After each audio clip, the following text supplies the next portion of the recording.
¿Quién como Dios? Nadie como Dios. Vamos a empezar entonces este programa de hoy. Hoy vamos a hablar acerca de los milagros.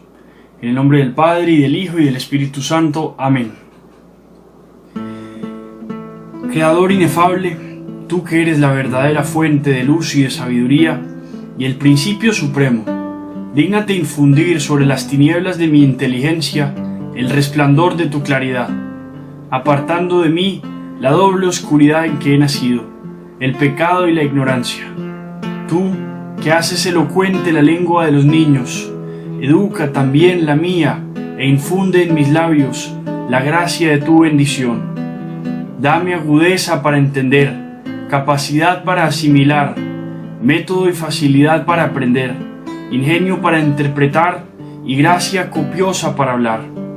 Dame acierto al empezar, dirección al progresar y perfección al acabar. Tú, que eres verdadero Dios, hombre que vives y reinas por los siglos de los siglos. Amén. Ven Espíritu Santo, ven por medio de la poderosa intercesión del Inmaculado Corazón de María, tu amadísima esposa. Ven Espíritu Santo, ven por medio de la poderosa intercesión del Inmaculado Corazón de María, tu amadísima esposa. Ven Espíritu Santo, ven por medio de la poderosa intercesión del Inmaculado Corazón de María, tu amadísima esposa. Amén. Te consagramos, Santísima Virgen María, a tu corazón inmaculado esta charla que vamos a tener. Y te pido, Espíritu Santo, que nos asistas con tus dones y tus carismas y con tu gracia divina para que cumplamos esto a lo que tú nos has llamado. En el nombre del Padre, y del Hijo, y del Espíritu Santo. Amén. Bueno, hoy vamos a hablar acerca de los milagros. Propiamente, ¿qué son los milagros? ¿Qué significan? Y luego lo vamos a aterrizar en esta lectura que tenemos de Fulton Sheen. Hoy estamos hablando ya del capítulo 9. Entonces vamos a leer unos pedazos que sacamos del capítulo 9, pero vamos a entrar entonces primero. Quisiera leerles algo que saqué de un libro de C.S. Lewis que se llama Ensayo sobre los milagros. Y en este ensayo sobre los milagros, C.S. Lewis es largo, pues tiene bastantes capítulos, desarrolla todo sobre la lógica de los milagros. Algo que a mí me llama mucho la atención es el capítulo que dedica a el tema de las leyes de la naturaleza, porque es una discusión que uno ve muchísimo en si es que Dios está irrumpiendo o destruyendo sus propias leyes que Él dejó sobre la naturaleza al hacer Él un milagro. Entonces, C.S. Lewis responde a esa cuestión de esta forma muy interesante. Dice él: la demanda legítima de que toda realidad debe ser coherente y sistemática no excluye los milagros, pero tiene una muy valiosa contribución para hacer a nuestra concepción de ellos. ¿Qué está diciendo aquí? Está diciendo, los milagros suceden y los milagros van conforme a esa ley de Dios. Es decir, es gracias a esa misma ley de Dios que se producen los milagros en la naturaleza. Sin embargo, esto nos dice cómo Dios procede para hacer estos milagros. Nos recuerda que los milagros, si ocurren, deben, como todos los eventos, ser revelaciones de esa armonía total de todo lo que existe. O sea, tienen que estar en armonía con la ley de Dios. Nada arbitrario, nada simplemente pegado y dejado sin conciliar con la textura de la realidad total puede ser aceptado. Por definición, los milagros deben, por supuesto, interrumpir el curso habitual de la naturaleza. Pero si son reales, deben al mismo tiempo afirmar aún más la unidad y la autoconsistencia de la realidad total en algún nivel más profundo. Esto es impresionante. O sea, lo que él está diciendo ahí es que los milagros no son una cosa arbitraria, como si Dios, por ejemplo, creara círculos cuadrados y dañara sus propias leyes. No, lo que nos está diciendo ahí es que va en perfecta armonía con esa ley de la naturaleza, pero sale de algo mucho más profundo y no conocido por nosotros. Es decir, interrumpe el curso habitual de la naturaleza, pero al mismo tiempo afirma la unidad y autoconsistencia de la realidad en un nivel más profundo. ¿Qué significa eso? Aquí lo explica mejor. Dice: no serán como grumos de prosa disimétricos rompiendo la unidad de un poema. serán como esa audacia métrica que, aunque puede no tener paralelo en ningún otro lugar del poema, aún así, llegando justo a donde llega y efectuando exactamente lo que efectúa, es, para aquellos que entienden, la suprema revelación de la unidad en la concepción del poeta.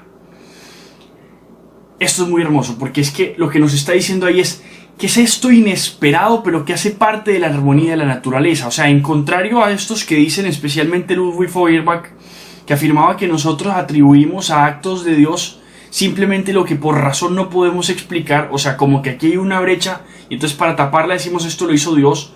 Lo que en realidad sucede es que nosotros, por ejemplo, al analizar la naturaleza, con nuestra experiencia simplemente estamos comprobando lo que ésta es. Pero de esto hay muchos secretos, incluso siempre más profundos, que son los que Dios saca de ellos algo inesperado, algo que nosotros no podíamos concebir, algo utilizando perfectamente la naturaleza, no irrumpiendo y destruyéndola. O sea, Dios no anula la naturaleza para crear algo, y eso es una máxima. La gracia supone la naturaleza, lo que nosotros decimos, por ejemplo, en sana teología. ¿Qué significa eso? San Cirilo de Jerusalén lo pone de esta forma. Él dice que es como la lluvia, que todas idénticas, es la gracia de Dios, pero luego se hace del color de la flor que recibe. Entonces, imagínate una rosa, pues es de color rojo, pero está marchita. Esa agua le da color y le da vida. No daña su naturaleza, sino que la perfecciona. Eso es lo que hace la gracia en nosotros. Ese es el trabajo de los milagros. Propiamente Tolkien, por ejemplo, tiene un ensayo que se llama Sobre los cuentos de hadas. Y es bien interesante porque va muy unido a lo que dice Chesterton en un libro del que se llama Ortodoxia sobre el tema de los milagros y por qué suceden. Y el tema de los cuentos de hadas. Los cuentos de hadas, dice Chesterton, primero empezando con él, dice que son reales no tanto porque nos digan que los dragones existan, sino porque nos dicen que existe un San Jorge que viene a destruir a ese dragón. O sea, lo que nos dice él es que lo maravilloso de los milagros es que suceden. No tanto que hayan cosas sobrenaturales que sabemos que existen, sino que esas cosas sobrenaturales se dan a nuestro favor, son una gracia para nuestra felicidad. Y ahí viene lo que dice Tolkien cuando utiliza un concepto muy interesante. Él habla de una palabra, él le llama eso eucatástrofe. Esa palabra eucatástrofe es como una catástrofe exactamente. Nosotros tenemos la idea de catástrofe, por ejemplo, en las antiguas tragedias donde él dice que la tragedia tiene ese momento de catástrofe inesperado que irrumpe, tú no lo esperas, tú no tiene sentido incluso, y cuando irrumpe ahí en medio de la tragedia, pues eso es lo que le hace trágica, y por eso él dice, las tragedias son verdaderos dramas porque tienen ese momento trágico, ese momento de catástrofe. Y él dice una cosa interesante, pues la eucatástrofe es la verdadera forma de un cuento de hadas, y él está diciendo que eso es precisamente algo muy realista, eso es algo muy parecido a la propia vida real. Nuestra vida está llena de eucatástrofes. Es una catástrofe, pero tiene el prefijo eu, que en griego significa bueno. Imagínate tú, por ejemplo, evangelium. ¿Qué significa eso? Evangelio, buena noticia. En ese mismo sentido, por ejemplo, la eucatástrofe es algo que irrumpe en tu vida sin tú esperártelo, pero en forma buena. Eso es la gracia de Dios. Entra en momentos en los que es menos esperada. Y entonces eso es lo que está diciéndonos aquí C.S. Lewis precisamente. Nos está diciendo que lo que sucede es propiamente que no es como si el poeta llegara y destruyera como con una nota disimétrica, sino una audacia simétrica del poeta que el que la entiende dice, esto va perfectamente unido con toda la concepción de esa poesía. Es más o menos lo que nos está diciendo para explicarnos cómo suceden los milagros en nuestra vida. Es como el florecer perfecto de la naturaleza y no un dañar o anular la naturaleza. Si lo que llamamos, dice él, si lo que llamamos naturaleza es modificado por un poder sobrenatural, entonces podemos estar seguros de que la capacidad de ser modificado es de la esencia de la naturaleza. Que los eventos totales, si pudiéramos comprenderlo, implicarían por su propio carácter la posibilidad de tales modificaciones. Si en la naturaleza se producen milagros, entonces sin duda es natural que lo haga. Ojo con esto, cuando esté impregnada por la masculina fuerza más allá de ella, así como lo es para una mujer tener hijos con un hombre. Entonces está diciéndonos, es propio de la naturaleza que ocurran milagros, pero es propio de que esos milagros ocurran por una masculina fuerza afuera de ella que los produce. Y él nos dice, esto es idéntico a como una mujer, por ejemplo, es propio de ella producir el milagro de una vida, de un bebé. Pero eso es posible gracias a una fuerza externa que entra y lo produce. Cierto, pues que sería, ahí lo expresa él como una masculina fuerza. Eso me parece interesantísimo. Entonces dice él, al llamarles milagros, no queremos decir que sean contradicciones o ultrajes. Queremos decir que dejada a sus propios recursos, ella nunca podría producirlos. Y aquí viene una parte, ya la parte interesantísima, que nos lleva a lo que está hablándonos Fulton Sheen en el capítulo 9. Porque entonces estamos viendo que lo que nos acaba de decir Fulton Sheen es que no es propio de la naturaleza sola producir milagros. Hay un momento, una entrada de Dios en la que los produce dentro de la naturaleza. Y él nos va a hablar hoy, Fulton Sheen nos va a hablar de un momento especial donde se produjo un milagro. Y fue el milagro que terminó con la vida oculta de nuestro Señor. Entonces, el miércoles pasado nosotros estábamos hablando de las bellezas de la vida oculta. Pero la vida oculta puede ser también un desierto. La vida oculta puede ser también un proceso de purificación. Puede ser un proceso de escasez. Eso es lo que es un desierto. Es un momento en el que se han agotado los recursos. Es un momento en el que se han escaseado todos los bienes. Y es el momento en el que Dios te está llevando para que te des cuenta que los bienes son producidos por Él. Que por tus propias fuerzas tú no puedes producir nada más allá de lo natural. O sea, no hay nada sobrenatural que tú puedas producir. Necesitas del auxilio de Dios para eso. Eso es súper importante. Esa es la razón por la que Dios nos deja muchas veces como casi abandonados a nuestras fuerzas.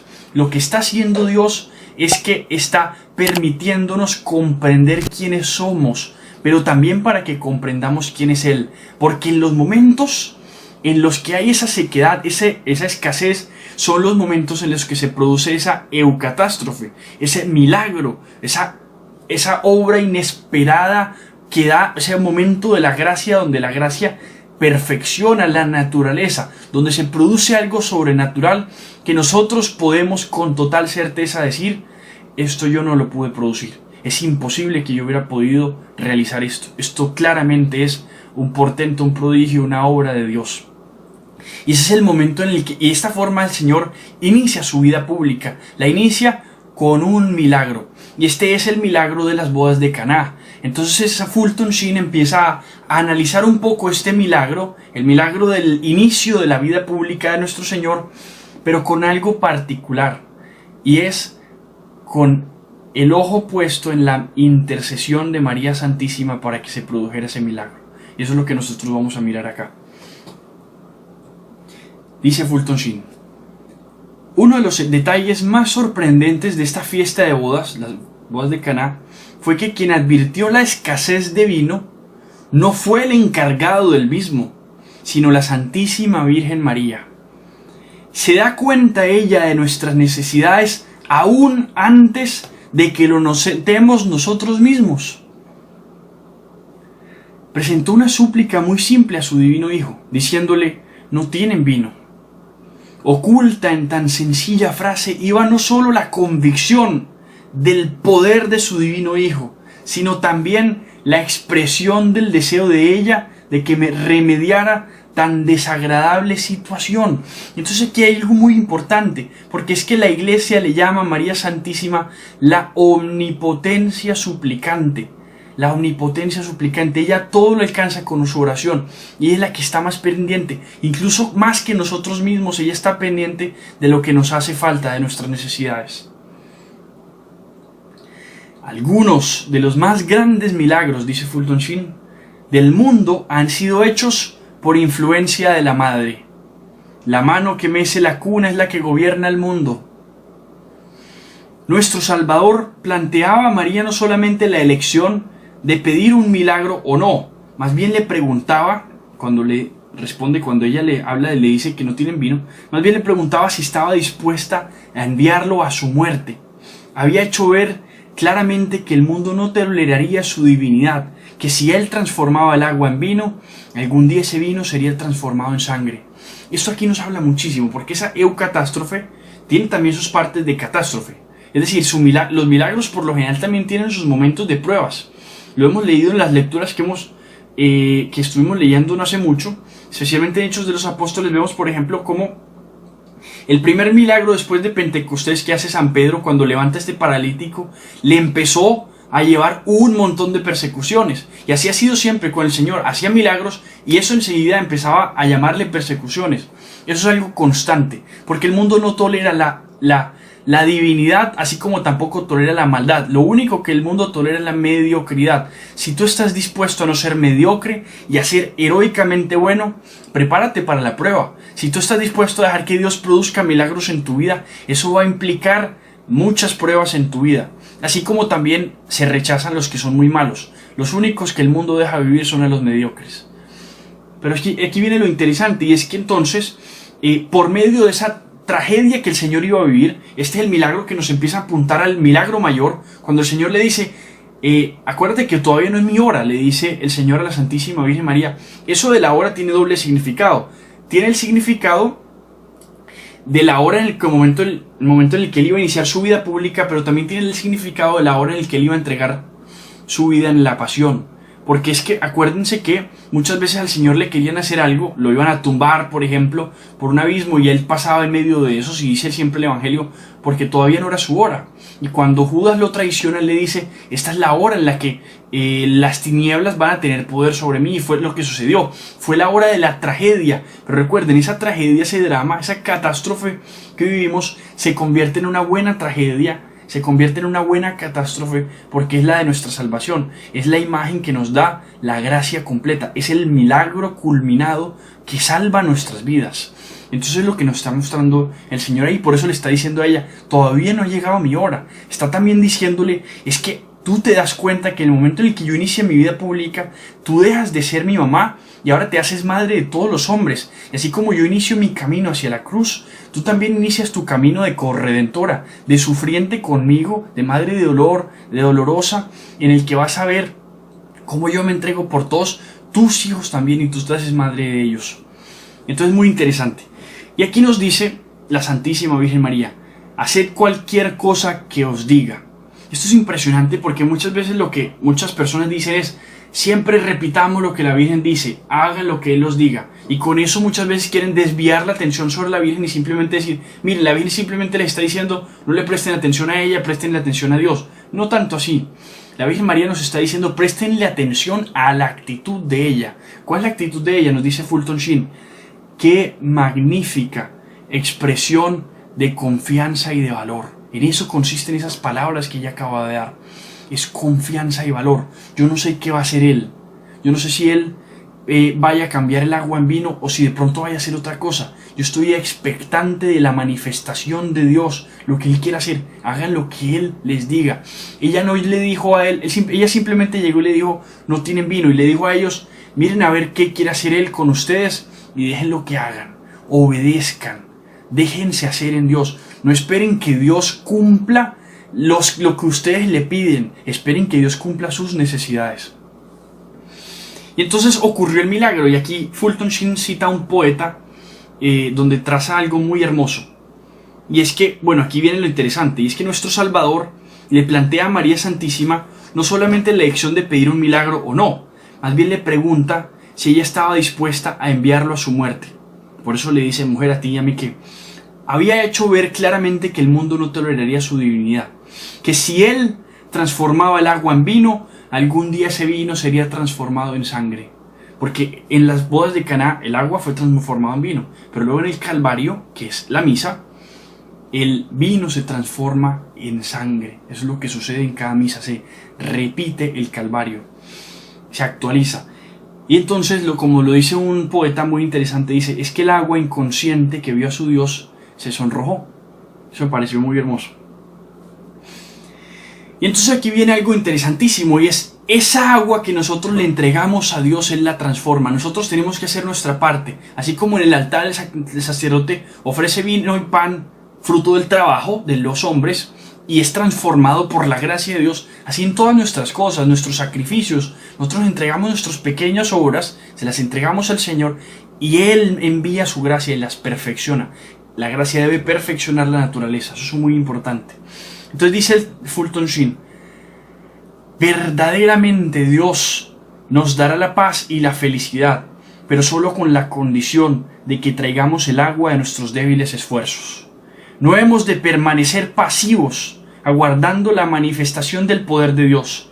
Debe haber una indispensable actitud de nuestra propia libertad, aun cuando ello solo aporte a Dios algo tan soso como las rutinarias aguas de nuestra insípida vida. Aun cuando ello solo aporte a Dios algo tan soso como las rutinarias aguas de nuestra insípida vida. Muchas veces creemos que nuestra vida oculta, simple, insípida, rutinaria, monótona, no tiene gracia. Pero ahí estamos presentándole esa agua que no tiene sabor, pero que el Señor con su gracia la perfecciona, la purifica, produce el milagro, y ahí sí coge el sabor del vino. Esto es muy hermoso. Es muy difícil que recibamos un favor divino a menos que lo deseemos. El problema es que a nosotros nos cuesta desear porque no sabemos qué es lo que nosotros merecemos, lo que nosotros necesitamos. No saben ustedes pedir como conviene, dice la Biblia. Mientras no amemos y sirvamos a Dios, estaremos inertes, muertos. Para la mayoría de nosotros es imposible pedir la curación del alma, pues pocos sabemos que estamos enfermos o heridos. Muchas veces nosotros no sabemos cuál es la raíz de nuestros problemas, no sabemos cuál es nuestra enfermedad, porque el que está sucio no se da cuenta de su suciedad, mientras que el que se limpia, ahí sí se da cuenta con la ropa sucia que tenía antes, cómo estaba su suciedad antes. Así como esa madre conoce las necesidades, y nos dice Fulton Sheen, así como esa madre conoce las necesidades del pequeño, mejor que este mismo, así María Santísima comprende nuestros llantos y enfermedades, sabe su significado mejor que nosotros mismos. O sea, la Santísima Virgen María conoce incluso mejor que tú los llantos de tu vida, las enfermedades por las que pasas. Y ella sabe incluso mejor que tú cuál es la cura para esas enfermedades. Y ella va a orar incluso con oración más fervorosa y más omnipotente que tú, para que el Señor llene de vino esas aguas insípidas de nuestras vidas. Eso es lo que nos está diciendo. O sea, los milagros es más fácil que se produzcan por la intercesión de María Santísima, porque ella es la omnipotencia suplicante. En el nombre del Padre, y del Hijo, y del Espíritu Santo. Amén. Contigo vamos, Virgen pura, y en tu poder vamos confiados, pues yendo de ti amparados nuestras almas volverán seguras. Dulce Madre, no te alejes, tu vista de nosotros no apartes. Ven con nosotros a todas partes, y solo nunca nos dejes. Y ya que nos amas tanto como verdadera Madre, haz que nos bendiga el Padre, el Hijo y el Espíritu Santo. Amén. ¿Quién como Dios? Nadie como Dios. Y después de Dios, nadie como María. Que la gracia del Señor sea con todos ustedes.